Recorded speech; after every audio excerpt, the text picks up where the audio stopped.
Hi everyone, this is Monica Agarwal, lecturer in commerce from GGSS Hisar. तो my dear students, हमने अपने last session में क्या किया था? हमने दूसरे देश से माल मंगवाया था, जिसे हम क्या बोलते हैं? Import trade. तो चलिए, अब तक तो हम माल खरीदते थे, आज हम माल बेचेंगे। कहाँ बेचेंगे आज हम अपनी ही कंट्री में नहीं, बल्कि हम दूसरी कंट्री में माल बेचेंगे, जिसे हम क्या कहते हैं? एक्सपोर्ट। तो इस पे आगे बढ़ने से पहले आइए एक नज़र डालते हैं हम कि आज हम क्या क्या करने वाले हैं। आज बच्चों हम करेंगे एक्सपोर्ट ट्रेड का मतलब क्या है, इसके ऑब्जेक्टिव्स क्या हैं, एडवांटेजेस क्या हैं, एंड साथ ही हम इसकी प्रोसेस के बारे में पढ़ेंगे।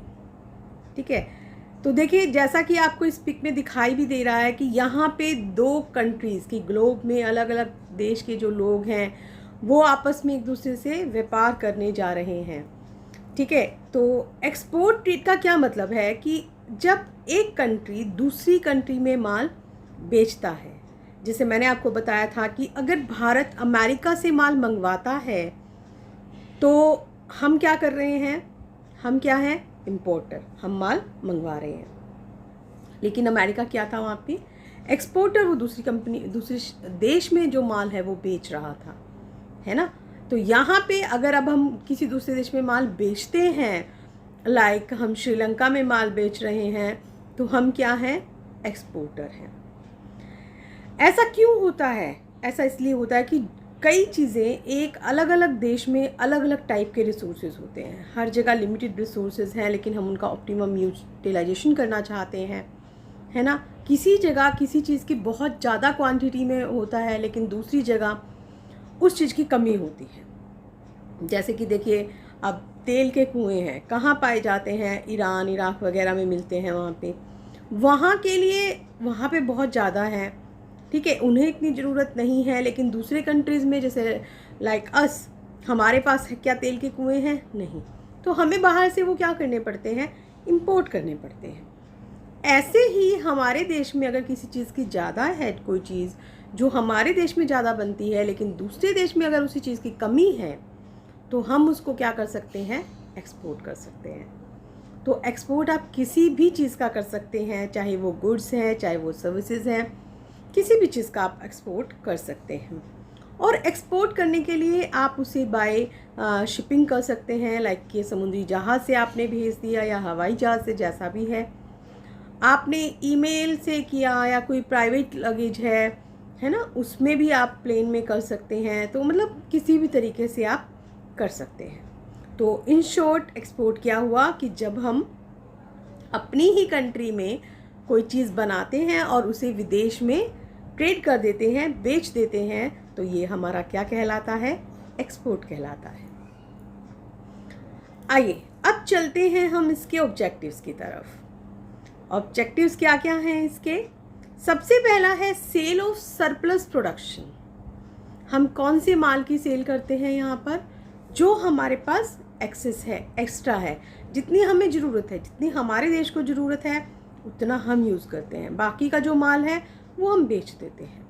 अब जैसे कि देखिए, कोरोना का टाइम चल रहा है बच्चों, और कोरोना के टाइम में आपको पता होगा कि जैसे हमारे पास एक मेडिसिन थी जिसकी फ़ॉरेन कंट्रीज़ में डिमांड थी और जो हमारे पास थी, लेकिन हमारे माननीय मोदी जी ने क्या कहा? जितनी हमें ज़रूरत है उतना हम रखेंगे और एक्स्ट्रा वाला हम क्या कर देंगे? आप लोगों को दे देंगे। तो हम अपना सरप्लस प्रोडक्शन जो है वही सेल करते हैं।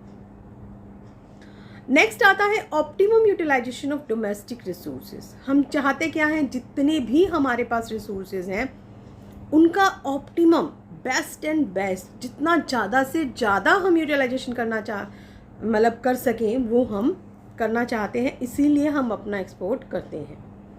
एम्प्लॉयमेंट अपॉर्चुनिटीज़, अब जब आप माल ज़्यादा बनाएंगे तो काम करने वाले लोगों की ज़्यादा ज़रूरत होगी ना, ज़्यादा ज़रूरत होगी तो लोगों को एम्प्लॉयमेंट भी मिलेगा, रोज़गार भी मिलेगा।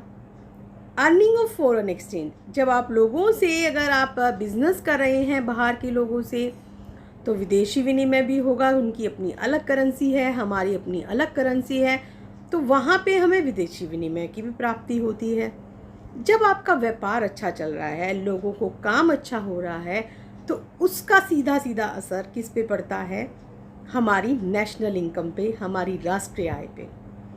अब एक राष्ट्र की आय क्या है? मैंने आपको पहले भी बताया था, राष्ट्र किससे बना है? हम लोगों से, आम जनता से।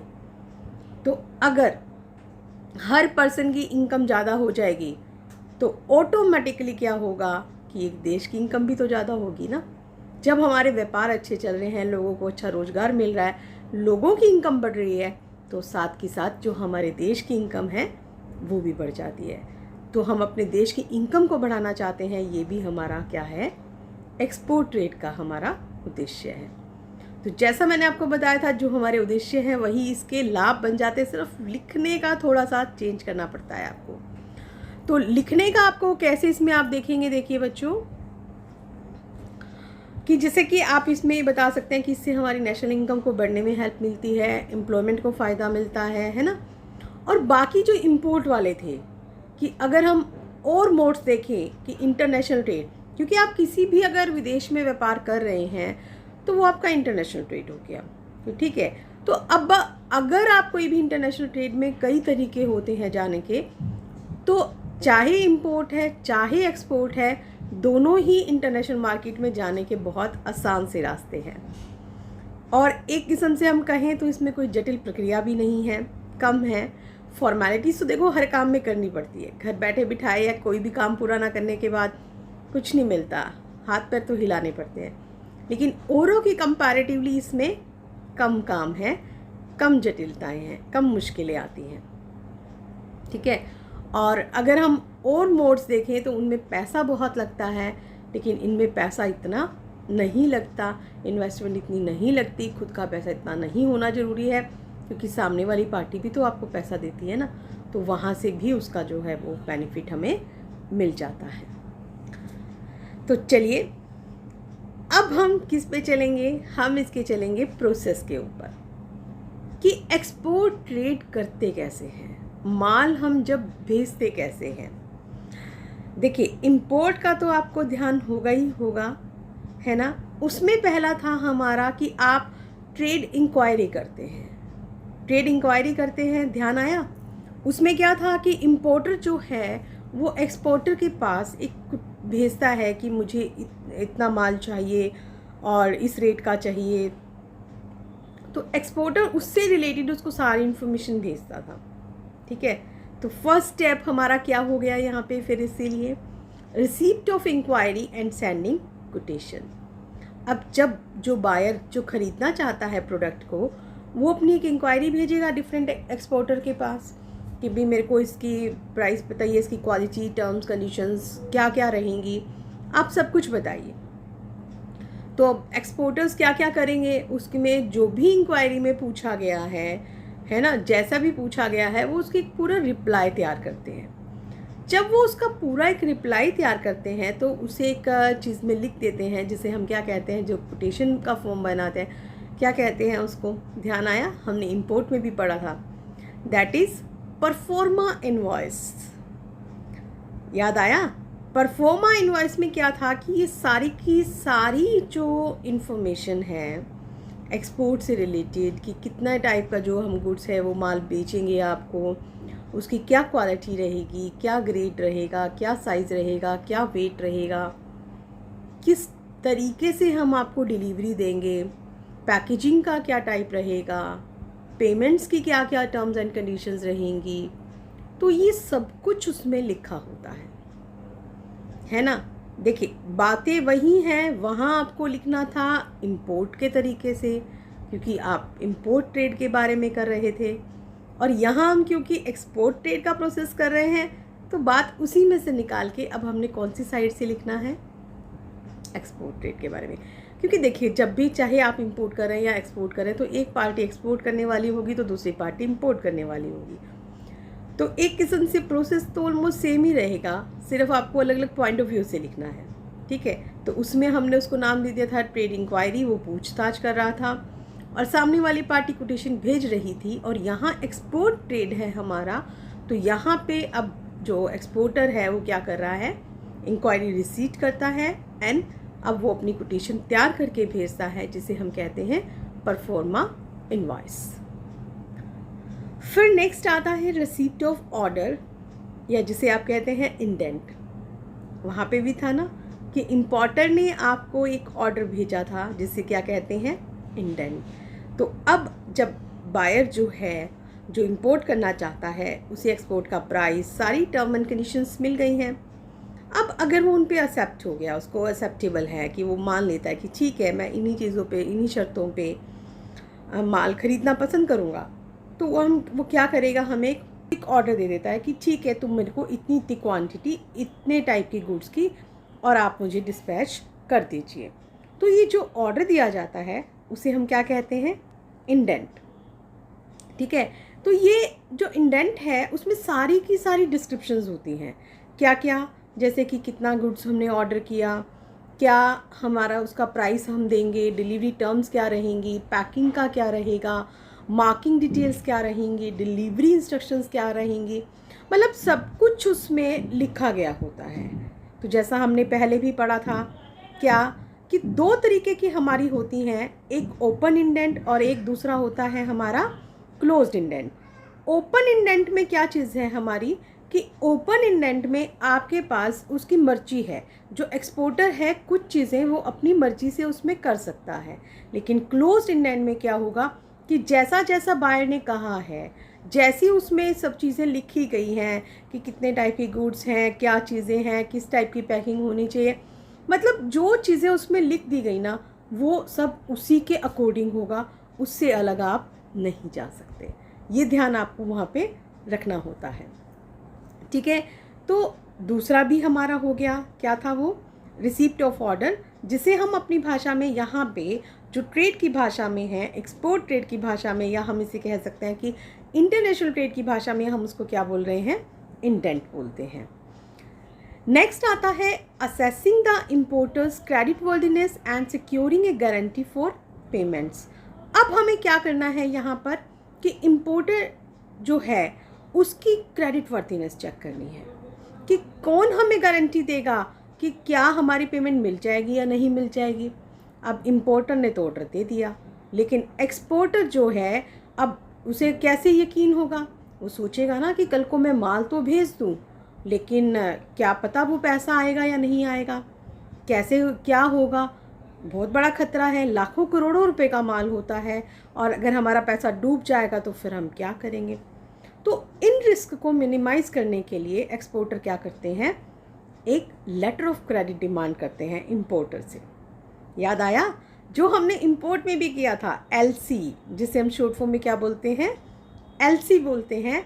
ये एक ऐसा लेटर है जो इंपोर्टर का बैंक दे रहा है, कि गारंटी दे रहा है वो इंपोर्टर के बिहाफ पर कि जैसे जो एक्सपोर्ट बिल होंगे उसका जो पेमेंट है, जितना मतलब एक अमाउंट वो बताता है कि इतने रुपए तक का जो है वो, ये मेरा जो इंपोर्टर है वो एक्सपोर्टर के बैंक को पेमेंट कर देगा। इस बात की गारंटी कौन ले रहा है, इंपोर्टर का बैंक ले लेता है। बैंक ने जब गारंटी दे दी तो वो जो लेटर देता है गारंटी का, that is letter of credit, क्योंकि वहाँ से इंपोर्टर की क्रेडिट वर्दीनेस का पता चलता है। और एक किस्म से देखा जाए ना तो ये लेटर ऑफ क्रेडिट जो है एक बहुत ही सही और एक सिक्योर मेथड है, क्योंकि यहाँ से आपकी इंटरनेशनल ट्रांजैक्शंस भी हो जाती हैं, और एक सबसे बड़ी बात कि यहाँ पे आप सेफ़ हो गए, आपको एक सिक्योरिटी मिल गई है, क्योंकि आपको पेमेंट्स के अगेंस्ट गारंटी मिल गई है कि हाँ आप माल भेज दीजिए, आपको पेमेंट डेफिनेटली मिलेगी ही मिलेगी। फिर नेक्स्ट आता है हमारा ऑब्टेनिंग एक्सपोर्ट लाइसेंस। अब एक्सपोर्ट लाइसेंस के लिए क्या होगा, जैसे अगर हमें इंपोर्ट करना है तो हमें उसके लिए लाइसेंस लेना पड़ता है ना, तो ऐसे ही हमें एक्सपोर्ट के लिए भी लाइसेंस प्राप्त करना पड़ता है। अब जैसे हमें इंपोर्ट के लिए पहले से कुछ करना पड़ता है कि एप्लीकेशन देनी पड़ेगी, कुछ टर्म्स एंड कंडीशंस फॉलो करनी पड़ेंगी, ऐसा ही यहाँ पर भी होता है कि अगर आप एक्सपोर्ट का लाइसेंस लेना चाहते हैं तो आपको कुछ रिक्विजिट्स पूरे करने पड़ते हैं। लाइक आपको एक बैंक में अकाउंट खोलना पड़ेगा, ठीक है, और वो बैंक जो होगा किसके अथोराइज्ड होगा, रिजर्व बैंक ऑफ इंडिया के, वहाँ से उसी के अकाउंट नंबर मिल जाएगा। उसी के साथ साथ आपको एक import export code IEC number भी लेना होगा, जो आपको मिलेगा DGFT से। DGFT क्या है, डायरेक्टरेट जनरल फॉरेन ट्रेड, या फिर regional import export licensing authority से आपको ये इंपोर्ट करने के लिए, एक्सपोर्ट करने के लिए आपको एक कोड नंबर लेना पड़ता है, दैट इज़ IEC नंबर। ठीक है, आपने बैंक में खाता भी खुलवा लिया, आपने IC नंबर भी ले लिया। अब आपको क्या करना है कि आपको रजिस्टर करवाना है कोई भी, जो भी सही एक्सपोर्ट प्रमोशन काउंसिल है वहाँ पे आप अपना आपको रजिस्टर करवाएंगे। साथ ही साथ रजिस्टरिंग विद आप करवाएंगे ECGC के। ECGC क्या है कि जो भी आपकी पेमेंट्स के अगर पेमेंट कोई नहीं करता तो उसके रिस्क को कवर अप करने के लिए है। ये क्या है? Export credit and guarantee corporation. Short form क्या है? ECGC। ठीक है, लेकिन फुल फॉर्म क्या है इसकी? Export credit and guarantee corporation है इसकी। तो अब आपने लाइसेंस भी ले लिया है। अब नेक्स्ट हमारा क्या आ जाएगा? Obtaining pre shipment finance. Pre shipment finance में क्या होगा? जब बच्चों एक बार ऑर्डर कंफर्म हो गया कि इंपोर्टर ने हमें ऑर्डर दे दिया, लेटर ऑफ क्रेडिट भी हमें मिल गया, अब एक्सपोर्टर क्या करेगा? अपने बैंकर को अप्रोच करता है। अब अपने बैंकर को वो किस लिए अप्रोच कर रहा है? भाई माल बनाने के लिए पैसा तो चाहिए ना, फ्री में तो माल नहीं बनेगा। तो वो अपना में क्या करता है कि वो अपने बैंकर से बात करता है कि भाई मेरे को इतना माल जो है वो एक्सपोर्ट करना है, तो तुम मेरे को थोड़ा सा पहले पैसा दे दो। एक किस्म से वो जो पैसा है वो किस लिए चाहिए? जो भी आपने माल बनाकर भेजना है उसमें जो रॉ मटेरियल लगेगा, कोई और कंपोनेंट्स लगेंगे, प्रोसेसिंग होगी, गुड्स की पैकिंग होगी, ट्रांसपोर्टेशन होगा, है ना, शिप से माल जाएगा। और अभी मैंने बताया कि ये कोई माल 1 या 2 यूनिट नहीं है, काफ़ी लंबी चौड़ी होती है, इसका अमाउंट भी लाखों करोड़ों में होता है। तो कोई भी इंसान कैसे पैसा लगाएगा? तो वो अपने बैंक से ले लेते हैं पैसा, जिसे हम क्या कह रहे हैं? Pre shipment finance. ये एक्सपोर्टर जो है वो अपने बैंक से लेगा। फिर नेक्स्ट कौन सा आ गया? प्रोडक्शन और प्रोक्यूरमेंट ऑफ गुड्स। अब उसे माल के लिए पैसा भी मिल गया, तो अगला काम क्या है? एक्सपोर्ट करना है ना माल। तो अब हमें माल चाहिए कि जो हम उसको एक्सपोर्ट करेंगे। अब उसके 2 ही रास्ते हैं। कौन कौन से? या तो आप उसको खुद बनाएं, ठीक है, और अगर आपको लगता है कि आप खुद नहीं बना पा रहे हैं तो आप किसी से लेकर फिर आगे माल देंगे। यही 2 रास्ते हैं ना। तो यहाँ पे अब वो क्या करेगा कि जो भी उसने बैंकर से पैसा लिया अपना, अभी हमने क्या लिया था? प्री शिपमेंट फाइनेंस लिया। तो प्री शिपमेंट फाइनेंस की मदद से जो एक्सपोर्टर है वो अपना माल तैयार करेगा कि जिससे जो उसका इंपोर्टर है वो सेटिस्फाई हो जाए, वो पूरा संतुष्ट हो जाए, क्योंकि जब तक वो संतुष्ट नहीं होगा उसका काम नहीं बनेगा। तो जैसा उसने संतुष्ट कब होगा? जैसी उसकी रिक्वायरमेंट है, अगर आप उसी के अकॉर्डिंग उसका माल तैयार करेंगे तो डेफिनेटली वो खुश तो हो ही जाएगा, है ना, तो सेटिस्फाइड हो जाएगा वो। तो हमें उसके अकॉर्डिंग करना है। तो अब उसके 2 ही रास्ते हैं, या तो वो खुद माल बनाए, खुद नहीं बना सकता तो वो मार्केट से बेशक परचेज करे और उसको आगे इंपोर्टर के पास भेज दे। अब आता है नेक्स्ट, प्री शिपमेंट इंस्पेक्शन। अब आपने माल बना तो दिया, लेकिन क्या आप माल ऐसे ही भेज देंगे? नहीं। जो हमारी इंडियन गवर्नमेंट है ना बच्चों, वो बहुत सारे स्टेप इनिशिएट करती है। किस लिए? ताकि जो देश से बाहर है माल जाए वो अच्छी क्वालिटी का माल जाए, कल को हमारे देश का नाम खराब ना हो। इसके लिए इंडियन गवर्नमेंट ने बहुत सारे इनिशिएटिव लिए हैं। जैसे उन्हीं में से एक स्टेप है कि जो भी आप प्रोडक्ट भेजेंगे उसको इंस्पेक्शन होना ज़रूरी है। वहाँ पे जो एक गवर्नमेंट ने इसके लिए एजेंसी बना रखी है, कॉम्पिटेंट एजेंसीज़ हैं, उन्हीं से आप अपना इंस्पेक्शन करवाएंगे। जब वो लोग माल पास कर देंगे तब आप माल आगे भेज सकते हैं। तो इसके लिए फिर अब उन्होंने क्या करना पड़ेगा? गवर्नमेंट ने एक export quality control and inspection act 1963 बनाया हुआ है, ठीक है। और इसी के अकॉर्डिंग जो उन्होंने कुछ एजेंसीज़ को इसकी अथॉरिटी दे रखी है कि अगर एक बार जो भी प्रोडक्ट हमारा एक्सपोर्ट होने के लिए आता है, जो भी उनकी कैटेगरी में है ना, जिसके लिए एक्सपोर्ट इंस्पेक्शन एजेंसी की ज़रूरत है, या एक्सपोर्ट जो भी हमारी इंस्पेक्शन एजेंसी है उसके अलावा किसी और का है, तो वहाँ से हमें उसकी इंस्पेक्शन करवानी होगी। और साथ ही हमें क्या करना होगा, उनसे एक इंस्पेक्शन सर्टिफिकेट भी लेना होगा, क्योंकि आपके कह लेने भर से बात नहीं बनेगी, आपको उसका प्रूफ देना होगा। और प्रूफ कैसे होगा, कि जब आपको वहाँ से सर्टिफिकेट मिल जाएगा, ठीक है। तो जब आप और एक्सपोर्ट के डॉक्यूमेंट्स अगर आप जब भेजेंगे आगे एक्सपोर्ट के टाइम, तो वहाँ पे आपकी प्री शिपमेंट इंस्पेक्शन वाली रिपोर्ट भी जाएगी, उसमें आपका बाकायदा ये इंस्पेक्शन सर्टिफिकेट भी जाएगा। फिर नेक्स्ट आ जाता है एक्साइज क्लियरेंस।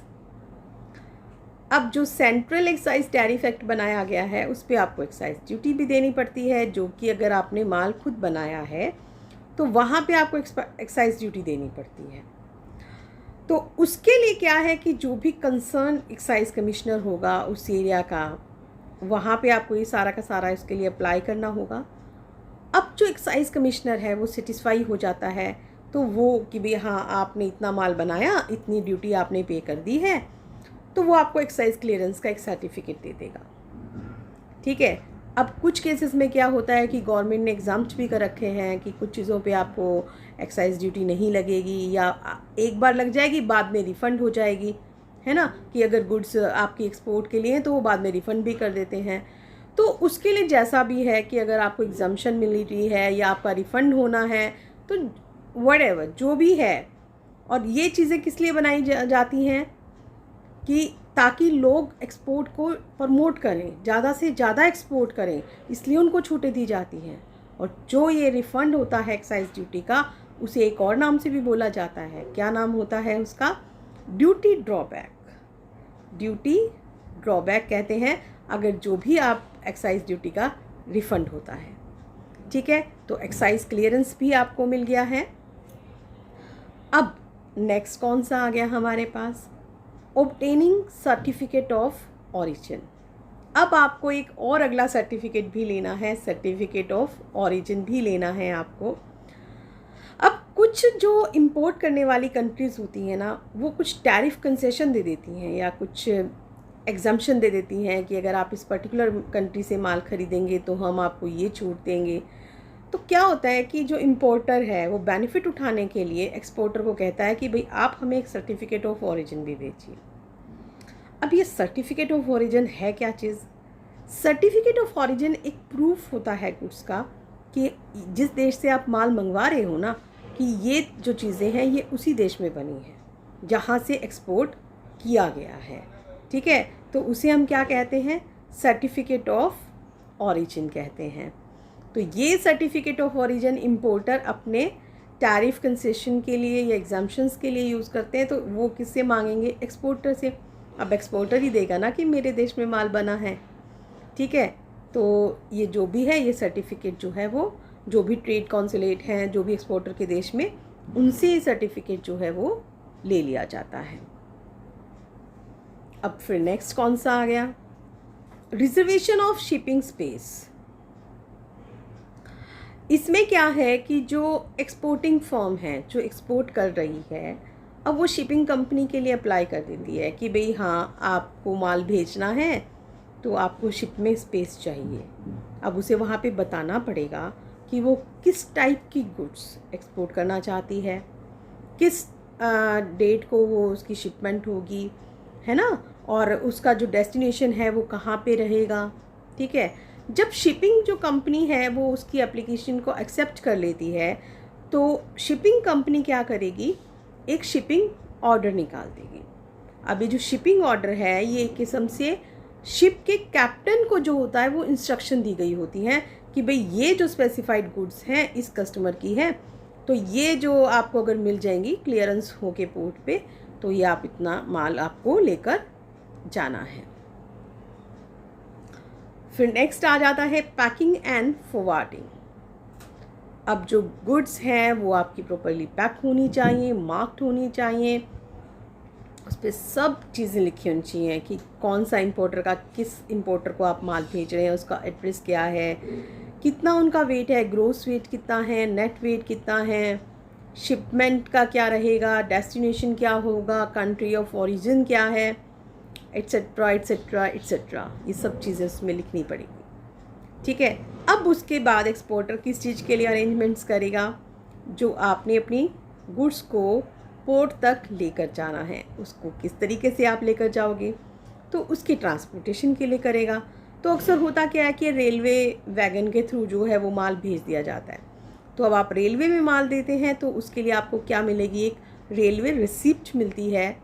ठीक है, जिसे आप क्या बोल सकते हैं, आरआर भी बोलते हैं कि एक आरआर मिल गई। तो वो रेलवे रिसिप्ट है कि जहाँ पे कि आपने उसके थ्रू जो माल है वो लोड करवा दिया है और आप माल उसको भेज रहे हैं।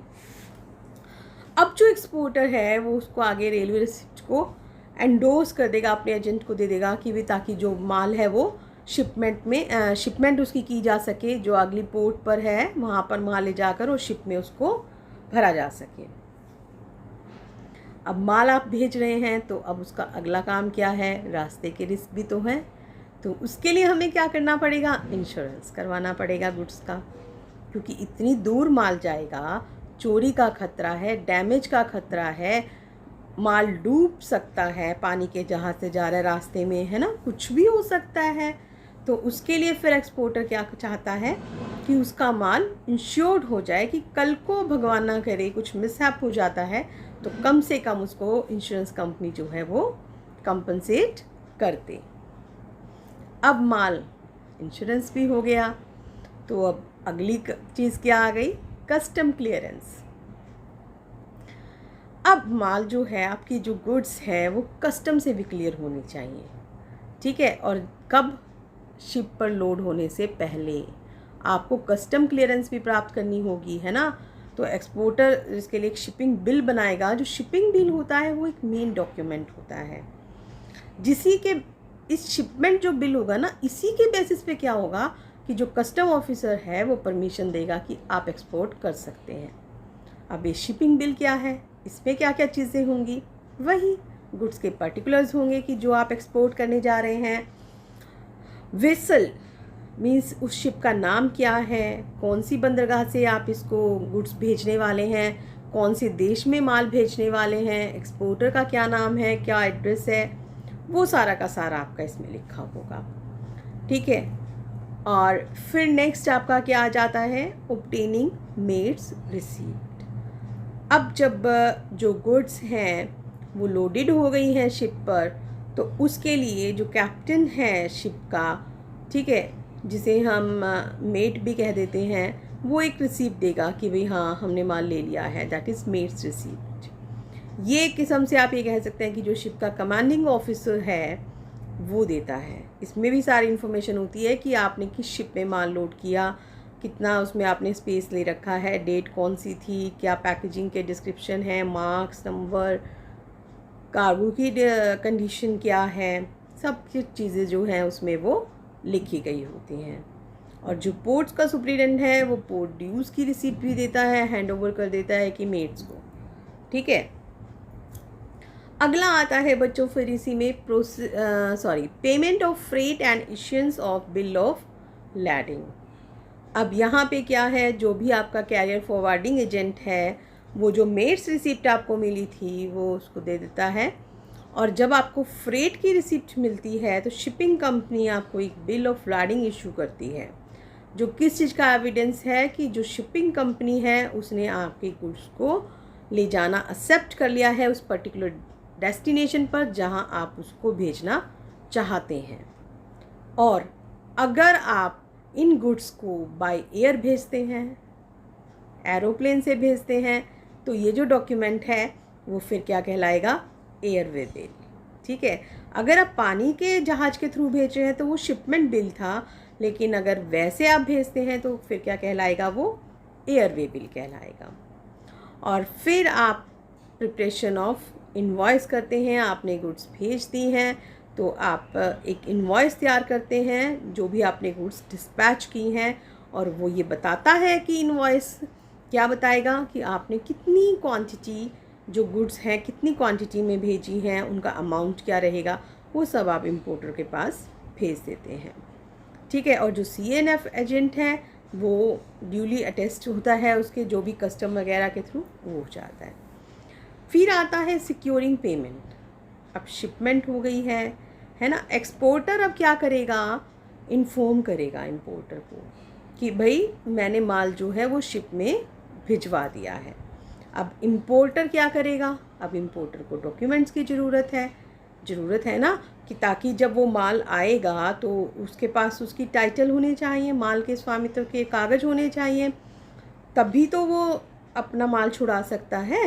नहीं तो कोई भी जाके कह दे मेरा माल है, तो उनको कैसे पता चलेगा? जब तक उसके पास कागज़ नहीं होंगे तो उन्हें पता नहीं चलेगा। तो एक्सपोर्टर क्या करता है कि वो जो डॉक्यूमेंट्स हैं वो अपने बैंकर के थ्रू वहाँ पे देता है, ठीक है, कि जो भी, ताकि वो जो बिल ऑफ एक्सचेंज है वो एक्सेप्ट करवा लिया जाए, है ना। उसके साथ साथ जब ये सारे के सारे जो डॉक्यूमेंट्स हैं वो बैंक को दे दिए जाते हैं, ताकि जो भी है वो पेमेंट आगे फर्दर उस बैंक से ली जा सके, तो इसे हम क्या कह रहे हैं, नेगोशिएशन ऑफ द डॉक्यूमेंट्स कहते हैं। तो बच्चों इस तरीके से जो हमारा प्रोसेस है वो सारा का सारा आपने देखा कि एक्सपोर्ट हम कैसे करते हैं। हाँ, ये आसान भी नहीं है, बहुत सारे स्टेप्स आपको उठाने पड़ते हैं, तब कहीं जाकर आप विदेश से माल मंगवा भी सकते हैं और अपना माल बेच भी सकते हैं, है ना। लेकिन है इंटरेस्टिंग सा कि आपको मज़ा आता है करने में, कि आप अच्छे से उसको कर सकते हैं, बहुत इंटरेस्ट से कर सकते हैं। तो बच्चों अब हम लास्ट में जो इसका लास्ट टॉपिक है that is documents used in export trade. Export trade में कौन कौन से डॉक्यूमेंट्स आपके यूज़ होते हैं, वही हैं जो तकरीबन उसमें थे वही इसमें है, थोड़ा सा चेंज है। इंडेंट जो आपने ऑर्डर दिया या जो आपने ऑर्डर लिया, है ना, वहाँ देना था, यहाँ लेना है। लेटर ऑफ क्रेडिट, जो इंपोर्टर ने आपको एक लेटर ऑफ क्रेडिट दिया उसकी क्रेडिट वर्दीनेस को चेकआउट करने के लिए, वहाँ आपने इंपोर्ट लाइसेंस लिया था, यहाँ आपने कौन सा लिया, एक्सपोर्ट लाइसेंस लिया है। यहाँ एक रेलवे रिसिप्ट और फालतू है क्योंकि आपने माल लोड करके शिपमेंट करवाया। शिपिंग ऑर्डर है, यहाँ पे शिपिंग बिल है, डोक चालान है, मेट्स रिसिप्ट जो कैप्टन ने दी है ना, बिल ऑफ लैडिंग है, इनवॉइस है, and the last is certificate of origin है। ये वही डॉक्यूमेंट्स हैं जिसका हमने अभी अपने प्रोसेस में टाइम एंड अगेन जिक्र किया है और जिसके बारे में हमने डिटेल में भी पढ़ा है। तो आई होप कि अब आप काफ़ी हद तक कैपेबल हो गए होंगे कि आप माल मंगवा भी सकते हैं दूसरी कंट्री से और माल भेज भी सकते हैं, ठीक है। तो चलिए आज के लिए हमारा इतना ही, दैट्स ऑल।